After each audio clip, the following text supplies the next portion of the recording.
经过老爸一晚上的加工，我们这边板面现在很平了。然后那边的话还有一次工序。我的话今天实在身上疼都遭不住了，因为昨天干了一天的活，中午上午都没起来吃，睡了现在才起来。然后给大家看一下，我们现在收工之后还要做哪些活。这样你看，把小唐都给干憔悴了。老爸昨天干一晚上的活，现在还比我们起得早一些。我真的是浑身疼。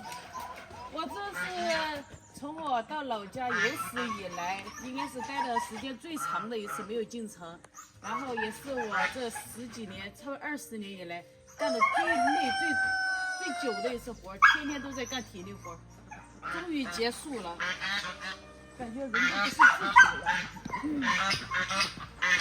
我们现在这个水板铺平了之后，我们后续其实还有很多工作要做。大家就很奇怪，我们这些秤棒到时候怎么办？像这种的话，因为台灯了，如果是夏天嘛，像这种秤棒应该大概就是1个星期左右就可以拆了。但我们现在冬天干的比较慢，大概要等到什么时候？20天左右才能拆。拆完了之后，这边就跟到我们屋里面是一样的，顶是顶，地下是地下。然后这些拆了的话，到时候这里。老爸的意思是说想把这里继续把这儿给抹平，抹平了。老妈因为想在这个地方打个灶台嘛，她说过年的时候好办一下年货啊那些，自己熬油渣呀，煮点豆豉呀、霉豆腐呀、青城粉啊这些有个大锅比较好操作。但是呢，老爸就说了，如果不给他这个地抹平的话，他不给他打灶台。所以我现在都在担心，我又有活要干了，我都害怕了。这2天扛沙子扛得我太辛苦了，天天就铲着铲，我做梦都在铲沙子。告诉你们，昨天晚上，哎呀，他这密密麻麻的这些木条啊、板子呀，到时候拆还是个大工活。我不知道好不好拆，因为当时不好钉，很多都是用那种钢钉给钉进去的。但是当时还有好多人担心它会垮、会塌。你看现在不是牢牢的钉在这里的吗？完全不用担心安全的问题。那边有些人就会说，为什么不把那个钢筋直接搭在那个水泥地面上？它是搭在上面的，没有不搭在上面，它就是空的，它悬空的，肯定就扛不住啊。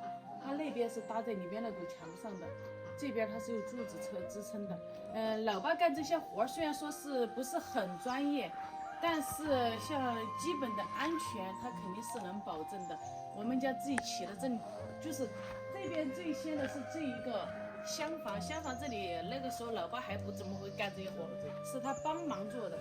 像那栋墙，那一栋2层楼的那边我住的那个房子，就是老爸老妈当初2个人挖基础、挑砖、挑沙子，在下面崩了石头，挑上来的石子，我们用手工锤的石子给建起来的。当时没有请一个师傅，就是打板的时候请了全村的人帮忙铺那个板面，因为板面必须在1天之内得完工。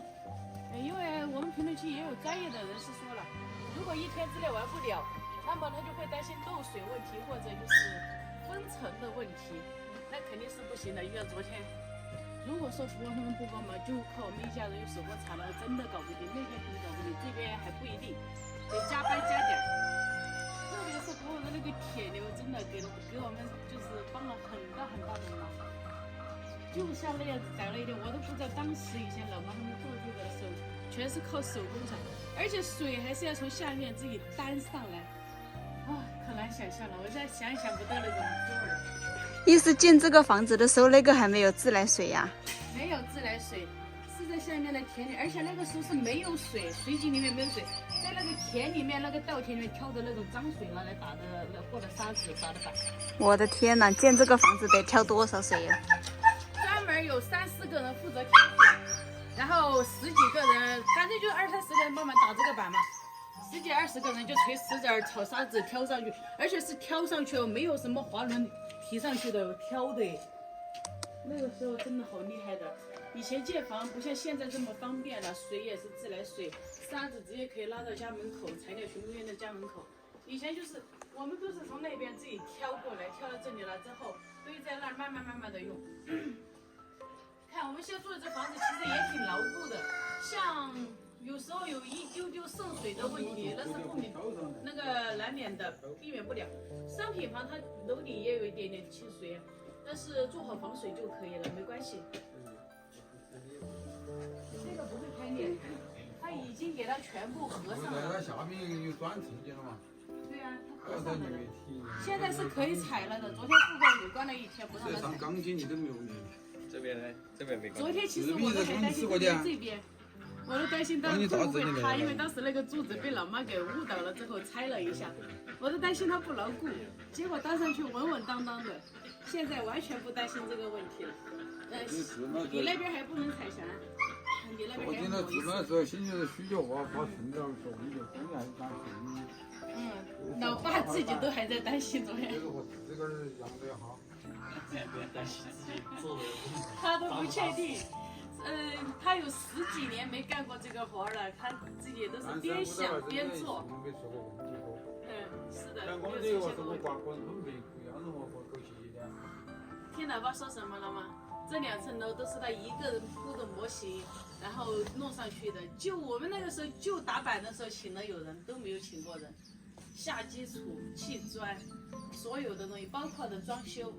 就窗户的话是挺多的。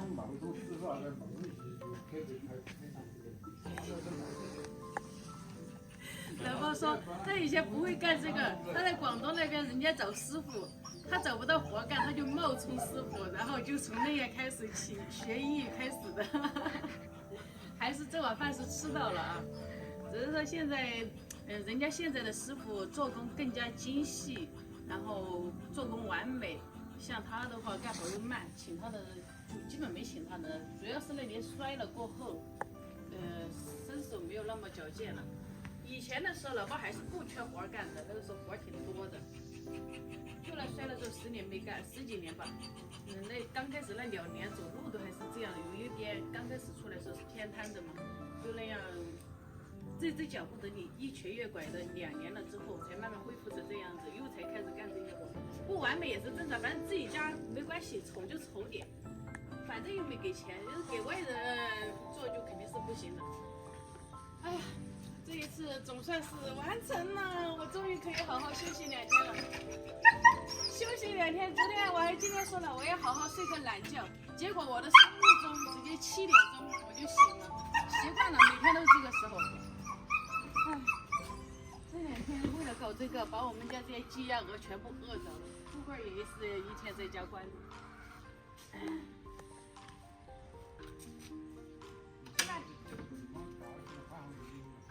激动坏了！现在有大院子玩了。